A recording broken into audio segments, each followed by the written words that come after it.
Hi friends, welcome to my channel. Friends, आज की video में मैं आपको बताने वाला हूं कि अगर आप इंट्राडे ट्रेडिंग कर रहे हो वो भी ग्रो एप्लीकेशन में, तो आपको स्टॉप लॉस किस तरीके से लगाना होता है। आप इंट्राडे में थोड़ी सी रिस्क लेके काम करते हो। एक दिन का ही समय होता है आपके पास ट्रेड को एग्जीक्यूट करने का, उसी में प्रॉफिट कमाओ। अगर लॉस हो गया तो आपको बहुत दुख होता है, मुझे भी दुख होता है। लेकिन अगर हम स्टॉप लॉस लगा के काम करेंगे तो हमारा ये थोड़ा सा दुख जो है वो कम हो सकता है, क्योंकि हम एक पर्टिकुलर प्राइस पे स्टॉप लॉस लगाएंगे, उसके नीचे अगर स्टॉक चला जाएगा तो हमें ज़्यादा नुकसान नहीं होगा। तो इंट्राडे में अगर आप ट्रेड करना चाहते हो तो दो तरीके से स्टॉप लॉस आप लगा सकते हो। पहला तरीका है स्टॉप लॉस लिमिट लगाने का, यानी कि आप स्टॉप लॉस ट्रिगर प्राइस भी लगाते हो और एक पर्टिकुलर लिमिट प्राइस भी लगाते हो। और दूसरा तरीका है स्टॉप लॉस मार्केट लगाने का, यानी कि ट्रिगर प्राइस आप लगा दोगे और जैसे ही एक्सचेंज के पास वो ऑर्डर जाएगा, मार्केट ऑर्डर पे आपका स्टॉप लॉस हिट हो जाएगा। तो ये दोनों तरीके कैसे काम करते हैं इसके बारे में बताने वाला हूं। आपको पोजीशन लेनी है स्टॉक में, चाहे शॉर्ट की पोजीशन हो चाहे बाय की पोजीशन, कोई दिक्कत नहीं है, दोनों पे आप लगा सकते हो। पोजीशन में जाएंगे और आप यहां पे देख सकते हैं हमने ऑलरेडी यहाँ पे भारतीय एयरटेल पे एक इंट्राडे की पोजीशन ली हुई है, जिसमें हमें 21 रुपये का लॉस हो रहा है। अब ये लॉस और ज़्यादा ना हो, इसके लिए हम क्या करेंगे, स्टॉप लॉस लगाएंगे। तो स्टॉक के ऊपर क्लिक करना है। क्लिक करने के बाद आपको यहाँ पे ऐड स्टॉप लॉस का बटन दिखाई देगा, उसके ऊपर आपको क्लिक करना है। जैसे ही इसके ऊपर आप क्लिक करोगे तो यहाँ पे आपको दिखाई देगा कि कितनी क्वांटिटी आपने बाय की है, और यहाँ पे स्टॉप लॉस ट्रिगर प्राइस दिखाई देगी। तो ट्रिगर प्राइस सिर्फ आप लगाओगे और लिमिट प्राइस कुछ नहीं लगाओगे तो वो स्टॉप लॉस मार्केट हो जाएगा, SLM जिसे कहते हैं। स्टॉप लॉस मार्केट का क्या मतलब होता है कि आप ट्रिगर प्राइस लगाओगे। जैसे कि मैं यहाँ पे ट्रिगर प्राइस लगा देता हूँ 1124 रुपए की।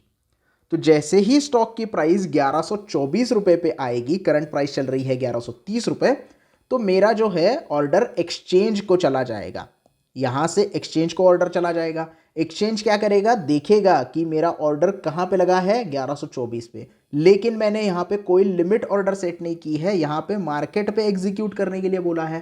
तो उस वक्त मार्केट में जो ऑर्डर अवेलेबल होगा, उस ऑर्डर के ऊपर, उस प्राइस के ऊपर मेरा ऑर्डर एग्जीक्यूट हो जाएगा।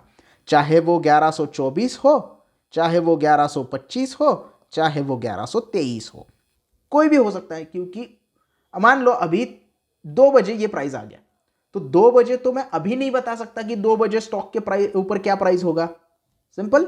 तो ये हम अभी नहीं बता सकते। इसकी वजह से क्या है कि वो मार्केट ऑर्डर पे सारी चीजें ले लेता है। तो मैं यहां पे क्या करता हूं, थोड़ा 20 रुपए पे थोड़ा और नीचे कर देता हूं और सेल कर देता हूं।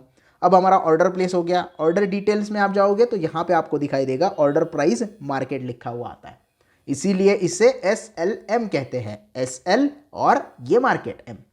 अब इसको आप मॉडिफाई भी कर सकते हो और कैंसिल भी कर सकते हो, लेकिन हम देखेंगे ऑर्डर बुक में क्या सिचुएशन है। ऑर्डर बुक में आप देखोगे SL हमने लगाया है, करंट प्राइस चल रही 1128, हमने ऑर्डर लगाई है 1120 पे। तो इस तरीके से आप SLM ऑर्डर, पहले तरीके का ऑर्डर लगा सकते हो, इसको कैंसिल करते हो और दूसरा ऑर्डर लगाते हैं, क्योंकि एक साथ दो ऑर्डर आप यहां पे नहीं लगा सकते। SL और SLM एक ही स्टॉक के ऊपर एक साथ नहीं लगा सकते। तो इसको कैंसिल करेंगे, कंफर्म कैंसिल हो गया, डन करेंगे। फिर से पोजीशन में जाएंगे। पोजीशन में आप देख रहे हो लॉस बढ़ता चला जा रहा है, लॉस तो बढ़ता चला जा रहा है। हमारे पास टाइम तो है, लेकिन स्टॉप लॉस भी तो लगाना जरूरी है। अब हम देखेंगे SL लिमिट क्या होता है। SL लिमिट के ऊपर आपको लगाना है, तो simple same process, add stop loss. अब यहां पे मैं लगाऊंगा SL लिमिट, तो 1120, और यहां पे मैं लगाऊंगा SL 1118 पे। अब यहां पे मैंने क्या किया कि ट्रिगर लगा दिया 1120 का, यानी कि जब प्राइस 1120 आएगी तो एक्सचेंज के पास ऑर्डर जाने पे एक्सचेंज को पता चलेगा कि भाई 1120 पे ऑर्डर एक्सचेंज पे आ गया है। लेकिन एक्सचेंज ऑर्डर एग्जीक्यूट नहीं करेगा। क्यों नहीं करेगा? क्योंकि मैंने लिमिट दे रखा है 1118 पे ही मेरा ऑर्डर एग्जीक्यूट होना चाहिए, स्टॉप लॉस मेरा 1118 पे ही एग्जीक्यूट होना चाहिए। तो एक्सचेंज वेट करेगा जब तक स्टॉक का प्राइस 1118 आता है, तब तक।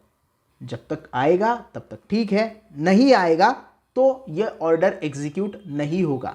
अगर मान लो 1119 पे ही स्टॉक जो है वो रिवर्स हो जाता है और ऊपर चला जाता है, तो मेरा 1118 का ऑर्डर एग्जीक्यूट नहीं होगा। और सेम चीज SLM में नहीं होती है। SLM में क्या होता है, जो ट्रिगर प्राइस आ जाती है तो तुरंत ऑर्डर एग्जीक्यूट हो जाता है। तो ये आपको बेनिफिट मिलता है अगर आप SL लिमिट लगाते हो। क्योंकि अगर 2 रुपये के बीच में डिफरेंस होगा और 1 रुपये में स्टॉक फिर से भाग गया तो 1 रुपये से आपका स्टॉप लॉस हिट होने से बच जाता है। तो ये एक काफ़ी बढ़िया तरीका है एसएल लिमिट लगाने का और आपका स्टॉप लॉस एग्जैक्ट प्राइस पे आपको लगाने का।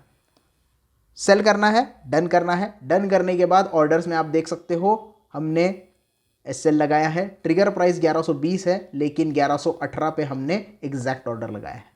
तो ये तरीका आप फ्यूचर्स के लिए भी इस्तेमाल कर सकते हो, ऑप्शंस के लिए भी इस्तेमाल कर सकते हो और इक्विटी इंट्राडे के लिए तो हमने आपको बता ही दिया है। तो इस तरीके से आप इंट्राडे ट्रेडिंग कुछ भी कर रहे हो तो इसमें आप स्टॉप लॉस लगा सकते हो। 2 तरीके का, स्टॉप लॉस लिमिट और स्टॉप लॉस मार्केट। तो आई होप आपको पूरा ये वीडियो अच्छे से समझ में आ गया होगा। वीडियो पसंद आया हो तो प्लीज़ लाइक कर देना, वीडियो को ज़्यादा से ज़्यादा शेयर करना और अभी भी कोई डाउट है तो कमेंट सेक्शन में पूछ सकते हो। ग्रो में अगर आपको अकाउंट ओपन करना है तो लिंक अवेलेबल है और चैनल को सब्सक्राइब करना ना भूलना। धन्यवाद।